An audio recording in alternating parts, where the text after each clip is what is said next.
Alright everybody, I'm back. Bob of Bob's Pressure Washing.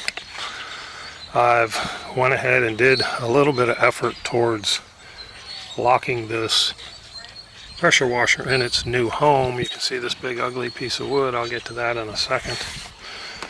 I've these big old 3-inch lag nuts with lock screws and fender washers. A large one of these eye bolts in the middle with a good heavy duty outdoor master lock. I've got one of those. I got 2 of those on my outbuilding, and I had them there for a few years. They're excellent. After rain and cold in the middle of the winter, they open right up. I had some of those round chrome ones, and those were garbage. A long story, don't even want to get into it, but these are good locks. And again, a bit overkill, but it's intended as an deterrent, because if somebody wants it, they'll get it. That's just the way it works.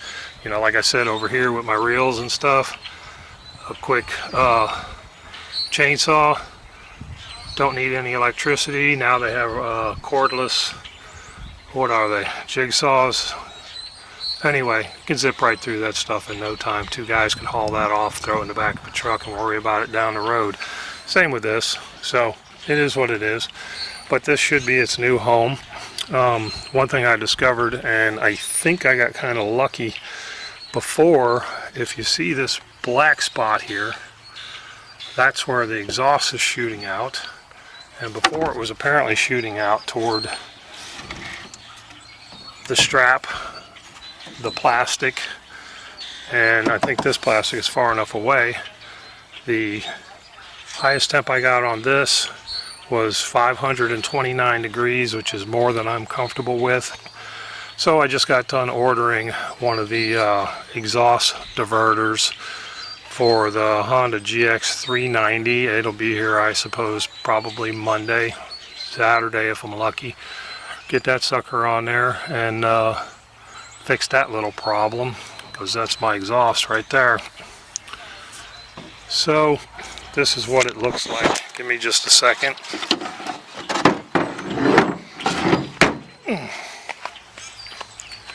Alright. Got it chained up real good. Went ahead and made the plumbing more permanent. Run it right through under this wheel. Got a 1/2 inch that I can swap out if I want. I'll use this. I'll run a tube that'll reach out to the ground out the back, and that way I can use it to rinse, fill buckets, just whatever I need water for. Circle it around, loop it up, and it's plumbed right into the pump intake. This is just one of my downstream injectors. I've got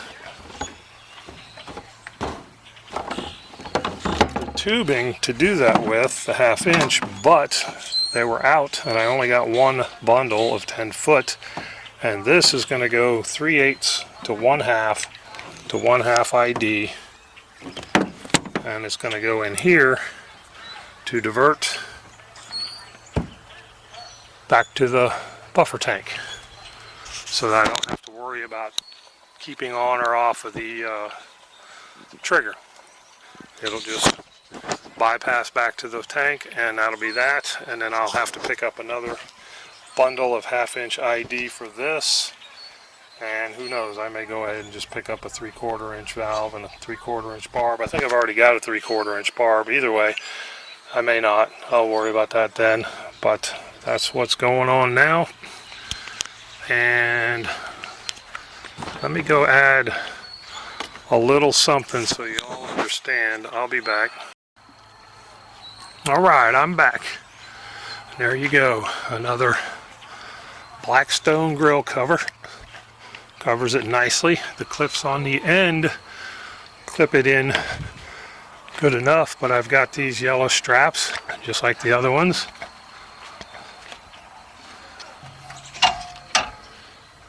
The only thing I don't like is the potential of gas vapor building up, but you know, I turn off the fuel and run the carburetor until it starts to die, and then I turn it off. So as long as I can remember that, it should be good. One thing I thought about with my hose reels is I hope a rat doesn't decide to make itself at home, or a mouse, but we do always have a feral cat or two around here, so hopefully they'll find them a nice little home in there and help keep the rodents away from everything. But this is the deal, you know, and I may very well cover this with a tarp, the whole bed and everything.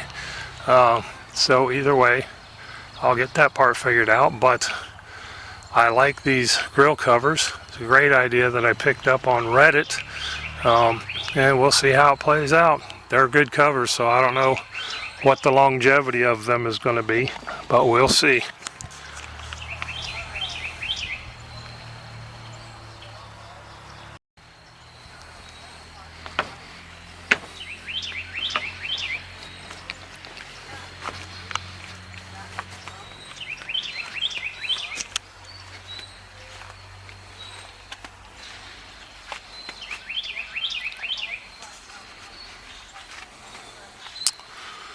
I guess I'll go ahead and take a few minutes and make this 3/4 inch plumbing a little bit more permanent. Alright everybody, I'm back.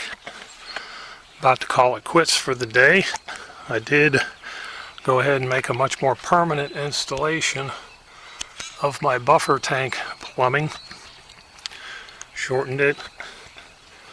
Added my major filtration right there for calcium chips and whatever else. Got it zip locked or zip tied. Comes right up to